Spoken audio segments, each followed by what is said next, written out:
I'm looking all over the world for Australia's favourite egg dish, and today's recipe is a matter of national pride.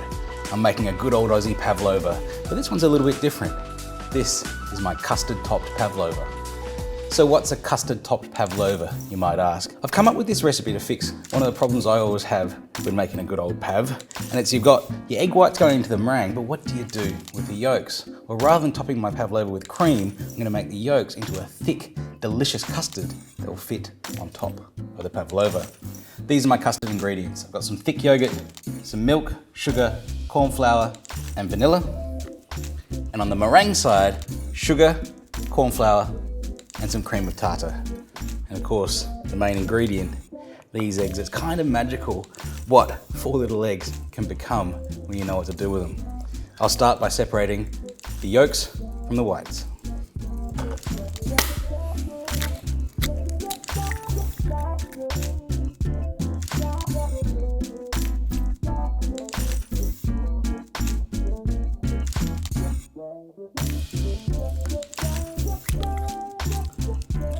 One of the easiest ways to separate eggs is just to pour it into your hand, let the white run through your fingers, and then just drop the yolk into a separate bowl.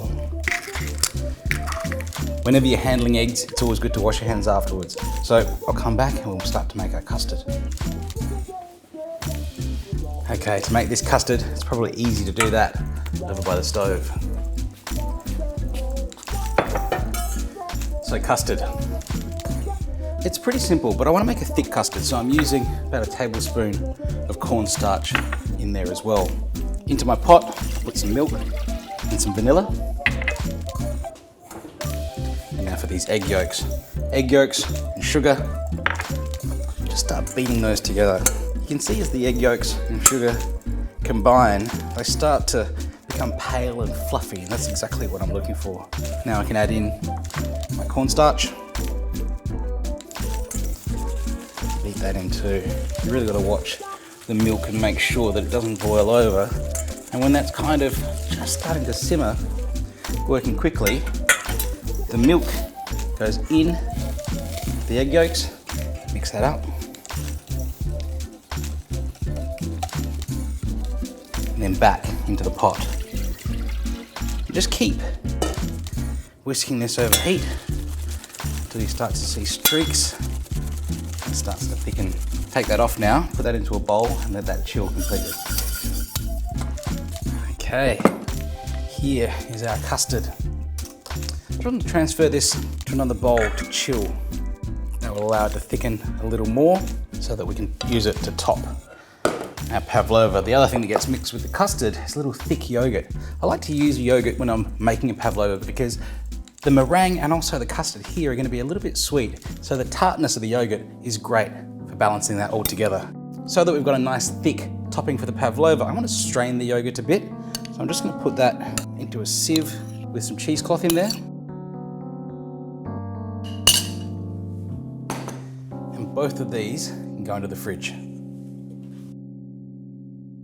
While the custard's chilling, it's time to make the pavlova, or the meringue at least.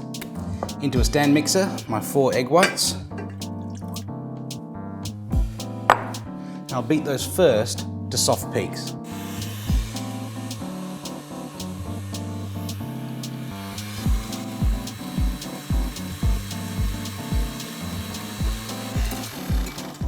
That's good, that's soft peaks. So now I want to start putting my sugar in just a little at a time.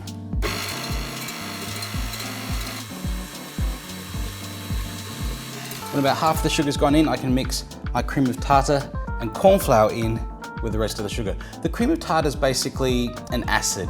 And acid and sugar help to stabilize the meringue.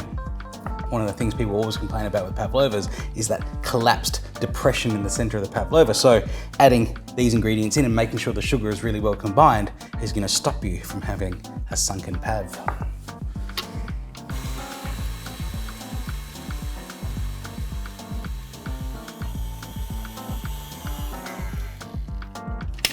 Pretty good.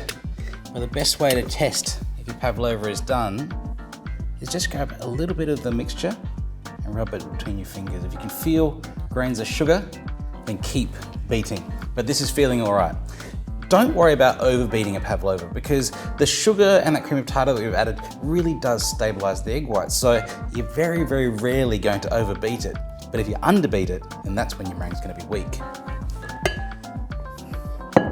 Now, if you want to stick your baking paper to your baking sheet, good trick, just a dab of the pavlova mixture, and that'll keep it nice and solid.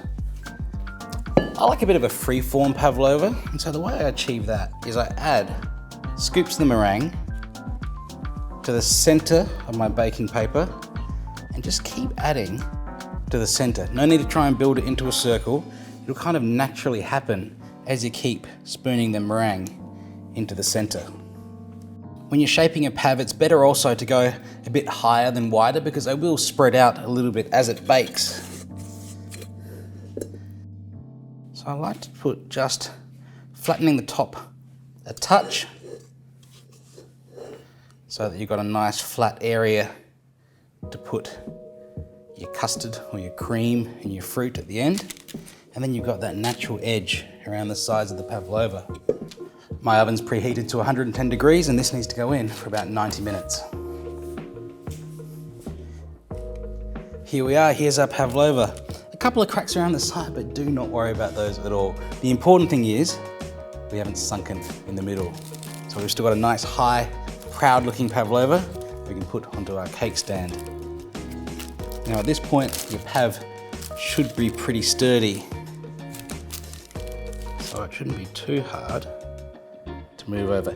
If your pavlova is still a little wet on the base, don't worry about that at all. Just cut around your baking paper and just put it on there with the baking paper. And our custard, nice and thick as well. And this is what our yogurt looks like after a night in the fridge. Lovely thick topping.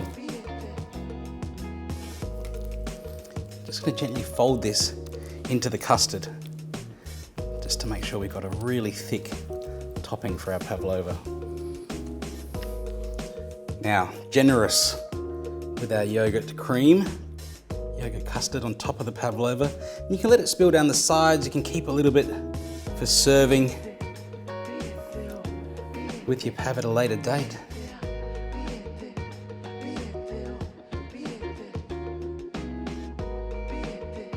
Just keep loading it into the center and then wait for that moment where it just sort of falls off the side there. But now I can put on my fruits. Oranges, ruby grapefruit, blood orange, regular grapefruit, and then some of the rind from the grapefruit as well that I've just cooked in a bit of sugar syrup. Just throw it on top.